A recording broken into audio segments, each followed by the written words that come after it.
వైఎస్ఆర్సిపి కరపత్రం అయిన సాక్షి దినపత్రికలో హజ్ కమిటీ మీద అవాకులు చవాకులు, అసత్యపూరితమైన మాటలు అందులో పొందుపరచడం జరిగింది. ఈరోజు హజ్ కమిటీ మీద ఏదైతే వాదన సాక్షి పత్రిక, అదేవిధంగా వైఎస్ఆర్సిపి నాయకులు ప్రజలలో, ముఖ్యంగా ముస్లిం సమాజంలో తీసుకొచ్చే ప్రయత్నం చేస్తున్నారో, ఒక రకంగా చెప్పాలంటే ఇది కోడిగుడ్డు మీద ఈకలు పేకే చందనంలా ఉంది. హజ్ కమిటీని సమర్థవంతంగా నిర్వహించడానికి, ఏవైతే హజ్ యాత్రికుల సౌలభ్యం కోసం రాష్ట్ర ప్రభుత్వం నుండి సౌకర్యాలు కల్పించడానికి ఎవరైతే నిష్ణాతులై ఉన్నారో, ఎవరైతే హజ్ ఎడల పవిత్ర భావంతో కలిగి ఉన్నారో అటువంటి వారితో కమిటీని నియమించింది ఈ ప్రభుత్వం, ప్రస్తుత ఎన్డీఏ ప్రభుత్వం. దీనిలో కొన్ని టెక్నికల్గా ఏవైతే నిష్ణాతులైన ధార్మిక పండితుల్ని నియమించాలో అది జరగలేదని హైకోర్టులో దీని మీద రిట్ పిటిషన్ ఫైల్ అయిన తర్వాత దాన్ని సరిచేసుకోవటానికి మరి ప్రభుత్వం కూడా ప్రయత్నం చేసింది, దాన్ని సరిచేసింది కూడా. ఆ లోపాలని సరిచేసి మళ్ళీ జీవో ఇవ్వటం జరిగింది. పాత జీవో 38లో ఏదైతే వ్యక్తులు కొనసాగుతున్నారో వాళ్ళనే కొనసాగిస్తూ కొత్తగా జీవో జరిగింది. అయితే ఇందులో కొందరు స్థానిక సంస్థలలో ఎన్నికైన వారి పదవీ కాలం ఇద్దరిది ముగిసింది. అదే రకంగా ఇంకోరి పదవీ కాలం ఇంకా ఉంది. అప్పుడే ఏదో కొంపలు అంటుకున్నట్టు హజ్ కమిటీ పవిత్రత పోయినట్టు దాన్ని భూతద్దాలో చూపెడుతూ మరి టెక్నికల్గా ఉండే అంశాన్ని దాన్ని మరి రాజకీయంతో ముడిపెట్టి దాని ద్వారా లబ్ధి పొందాలనే ధ్యేయంతో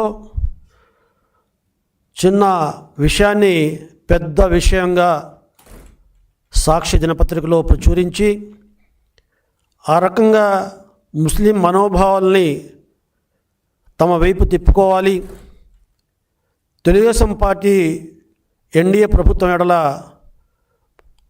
మరి చెడ్డ పేరు తీసుకురావాలనే ఏకైక ఉద్దేశంతో అది రాసిన మరి వార్త తప్ప మరొకటి కాదు.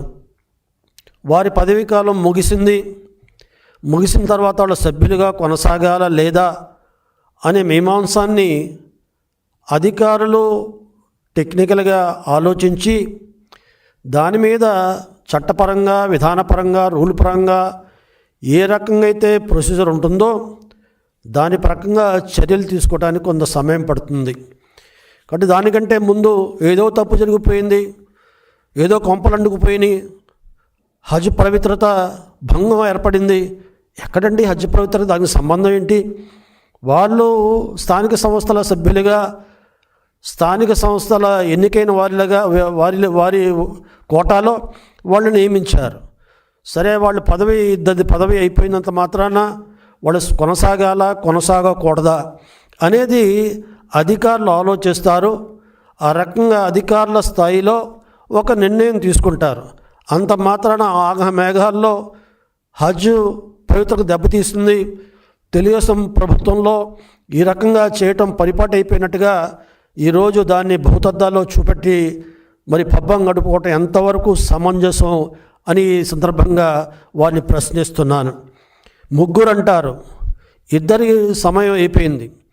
ఇంకోవారు స్థానిక సంస్థల్లో ఇంకా సెప్టెంబర్ వరకు వాళ్ళకి సమయం ఉంది అంటే మీరు ఇచ్చిన సమాచారంలో ఇద్దరు గురించి ఇవ్వటం పోయి ముగ్గురు గురించి కూడా మాట్లాడుతున్నారు.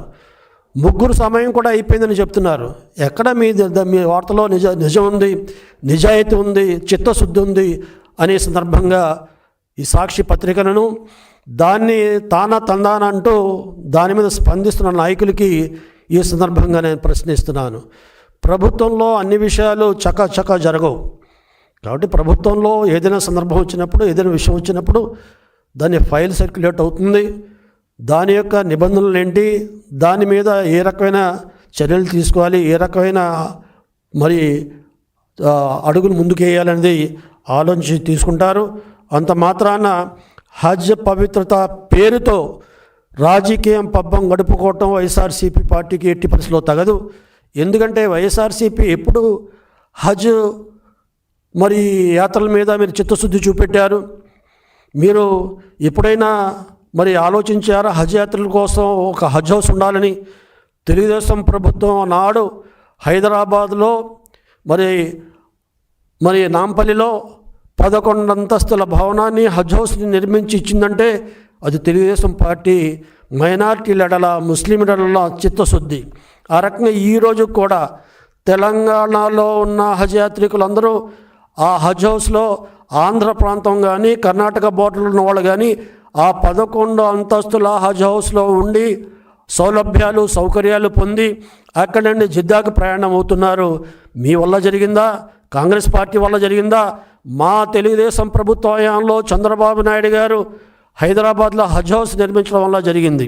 ఆ తర్వాత రాష్ట్రం విడిపోయిన తర్వాత విజయవాడలో ఒక హజ్ హౌస్ కట్టాలని నిర్ణయించాం, కడపలో ఒక హజ్ హౌస్ కట్టాలని నిర్ణయించాం. రాబోయే రోజుల్లో అక్కడ విమానాశ్రయం వస్తుంది. రాయలసీమ ప్రాంతంలో ముస్లింలు ఎక్కువగా ఉన్నారు, అక్కడి నుంచి ఎక్కువగా హజ్కు పోతుంటారని కడపలో 12 ఎకరాల వక్ఫ్ మరి స్థలంలో భూమిలో మరి చక్కగా 25 కోట్ల రూపాయలు ఖర్చు పెట్టి ఒక హజ్ హౌస్ని మసీదుని కడితే ఆ రకంగా కట్టి ఈ వైఎస్ఆర్సీపీ ప్రభుత్వానికి అప్పచెప్తే మీరేం చేశారు? ఆ హజ్ హౌస్ని, కడప హజ్ హౌస్ని మరి కోవిడ్ సెంటర్గా మార్చారు. అంతేకాదు దాని ఆలన పాలన చూడలేదు. మేము ఏదైతే 25 కోట్లు ఖర్చు పెట్టామో ఆ 25 కోట్లకి మించి ఒక పైసా మీరు ఖర్చు పెట్టలేదు. మీరు సరిగ్గా చూడకపోవటం వల్ల, దాన్ని ఉపయోగించుకోవడం విఫలవటం మూలంగా ఆ హజ్ హౌస్ పూర్తిగా నిరుపయోగమైంది. అసాంఘిక శక్తుల అడ్డాగా మారింది. అక్కడ తలుపులు పీక్కుని పోయారు, ఫ్యాన్లు పీక్కుని పోయారు, వైర్లు కలెక్షన్లు తీసుకుపోయారు, వైర్ స్విచ్లు కలెక్షన్స్ తీసుకుపోయారు. కొన్ని సందర్భాలలో అక్కడేమో అసాంఘిక శక్తులు ఆ ప్రాంతంలో ఉన్న మరి హజ్ హౌస్ యొక్క మరి తలుపులు, ద్వారబంధాలని, కిటికీలను కూడా మరి కాల్చి బూడిద చేశారు. మీరెందుకు స్పందించలేదు? ఆనాడు ఎందుకు మీరు మాట్లాడలేదు? ఆనాడు ఎందుకు హజ్ హౌస్ని, కడప హౌస్ని పరిరక్షించలేకపోయారు? ఆ మసీదు పవిత్రను కాపాడలేకపోయారు? ఈరోజు మీరా మాకు చెప్పేది నీతులని సందర్భంగా వైఎస్ఆర్సీపీ వాళ్ళని ప్రశ్నిస్తున్నాను. ఆనాడు చంద్రబాబు నాయుడు గారు కుమ్మరిపాలెం భవానీపురంలో సుమారుగా 3 ఎకరాల స్థలంలో మరి రాష్ట్రానికి, విజయవాడలో రాష్ట్ర రాజధానికి చేరువగా ఉంటుందనే ఉద్దేశంతో అక్కడ 80 కోట్ల రూపాయల వ్యయంతో హజ్ హౌస్ని, అధునాతనమైన హజ్ హౌస్ని నిర్మించడానికి అక్కడ శంకుస్థాపన చేస్తే మీరేం చేశారని ఈ సందర్భంగా అడుగుతున్నా. 5 సంవత్సరాలు మీరున్నారు. ఆనాడు చంద్రబాబు నాయుడు గారు హజ్ హౌస్ నిర్మాణానికి 12 కోట్ల రూపాయలు ప్రతి సంవత్సరం ఇచ్చారు. హజ్ యాత్రికుల సౌలభ్యాని కోసం, హజ్ హౌస్లో పనిచేస్తున్న ఉద్యోగుల జీతాల కోసం 3 కోట్ల రూపాయలు ఇచ్చారు. ప్రతి సంవత్సరం 15 కోట్ల రూపాయలు ఇచ్చారు. ఆ రకంగా 5 సంవత్సరాలు కూడబట్టిన డబ్బులతోటి కడపలో హజ్ హౌస్ కట్టి మరి 2014 నుండి 2019 వరకు తెలుగుదేశం పార్టీ అధికారంలో ఉన్నంత వరకు హజ్ హౌస్ కడపలో కట్టాం. అంతే రకంగా మరి విజయవాడ కుమ్మరిపాలెంలో హజ్ హౌస్ నిర్మించడానికి మరి శంకుస్థాపన చేసి ఆ యొక్క డిజైన్ కూడా పూర్తి చేసి మరి దాన్ని టెండర్స్ కూడా కాల్ ఫర్ చేసే తరుణంలో మీరు అధికారులు వచ్చారే. అప్పుడు హజ్ హౌస్లో సుమారుగా 23,40,00,000 రూపాయలు మరి హజ్ కమిటీ డబ్బులు ఆనాడు హజ్ కమిటీ అకౌంట్లో ఉన్నాయే. ఆ డబ్బులతో మీరు పబ్బం గడిపారు. ఆ డబ్బులతోనే 5 సంవత్సరాల హజ్ యాత్రికుల సౌలభ్యం చేశారు తప్ప మీరేం చేశారు 5 సంవత్సరాల్లో అది చెప్పండి. ముందుగా మీరు 5 సంవత్సరాల్లో కేవలం 1 కోటి రూపాయలు కూడా ఇవ్వకుండా 90 లక్షలతో కాలం గడిపారు. ఉద్యోగస్తులకు జీతాలు కూడా సరిగ్గా ఇవ్వలేదు మీరు. అంతేకాకుండా హజ్ యాత్రికుల సౌలభ్యం కోసం మీ ప్రభుత్వం నుండి 1 పైసా కూడా ఇచ్చిన దాఖలాలు లేవు. మొత్తం డబ్బులు 23,40,00,000 రూపాయలు ఏదైతే మా ప్రభుత్వం ఆనాడు హజ్ హౌస్ల నిర్మాణం కోసం అడపాదడపగా ప్రతి సంవత్సరం 15 కోట్లు ఇచ్చిందో ఆ బ్యాలెన్స్ అమౌంట్ మీద వచ్చిన వడ్డీతో మీరు వ్యవహారం చేశారు. దానితో పాటే మీరు కాలం గడిపారు, పబ్బం గడిపారు తప్ప హజ్ యాత్రికుల సౌలభ్యం కోసం మీరేం చేసింది లేదు. కాబట్టి సోదరులారా, మరి ఈనాడు నేను ముస్లిం సమాజాన్ని కోరుతున్నా, చంద్రబాబు నాయుడు గారు హజ్ హౌస్ కట్టడంలో పూర్తిగా చిత్తశుద్ధి చూపెట్టారు. ఆనాడు వీళ్ళు మోకాలు అడ్డటం మూలంగా ఆ హజ్ హౌస్ నిర్మాణం పూర్తి కాలేదు.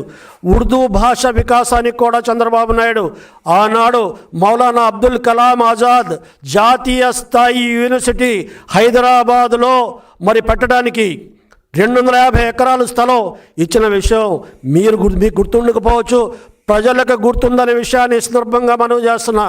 అంతేకాకుండా హైదరాబాద్లో హజ్ మరి యూనివర్సిటీ కట్టాం, ఉర్దూ యూనివర్సిటీ నెలకొల్పాం, జాతీయ స్థాయి ఉర్దూ యూనివర్సిటీ నెలకొల్పడానికి 250 ఎకరాలు ఇచ్చాం. అదే రకంగా కర్నూలులో ఓరగల్లో మరి ఇక్కడ కూడా కావాలి అని చెప్పి కర్నూలులో ఉర్దూ యూనివర్సిటీ పెట్టడానికి కూడా మరి స్థలం కేటాయించిన విషయం మీరు మర్చిపోయారా? ప్రజలు మర్చిపోలేదు.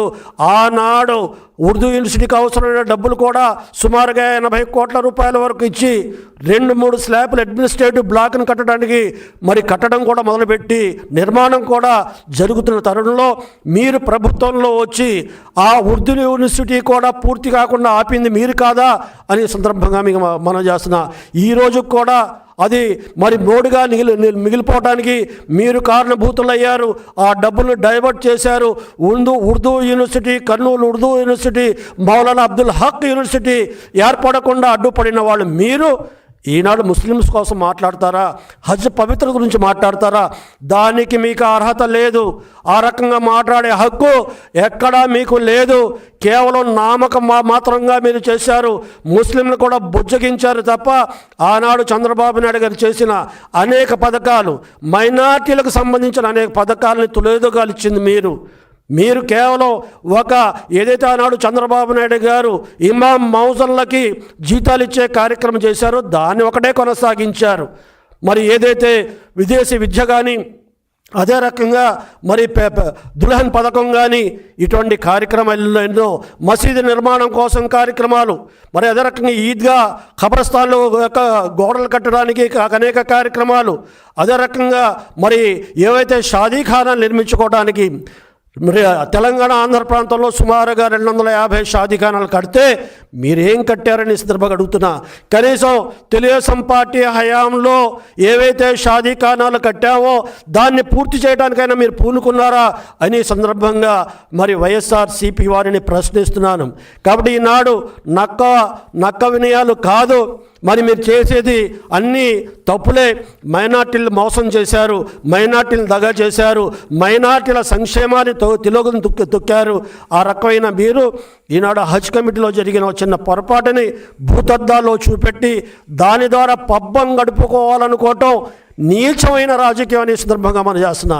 ఏదైనా ఉంటే మీరు పేపర్లో చెప్పే బదులు ఎవరైతే సంఘాలు మీకు చెప్పారో ఆ సంఘాల వాళ్ళు మాతో కలవచ్చు, ముఖ్యమంత్రి గారితో కలవచ్చు, హజ్ కమిటీ సీఈఓని కలవచ్చు. ఆ రకం కలిసి ఏదైనా తప్పులు ఉంటే మీరు చూపొచ్చు. ఈ రోజు కూడా ఏదైనా తప్పులు జరిగితే దాన్ని సరి చేసుకోవడానికి మేము సిద్ధంగా ఉన్నాం. ఇది కావాలని జరిగినది కాదు, తప్పులు కాదు, ఏదో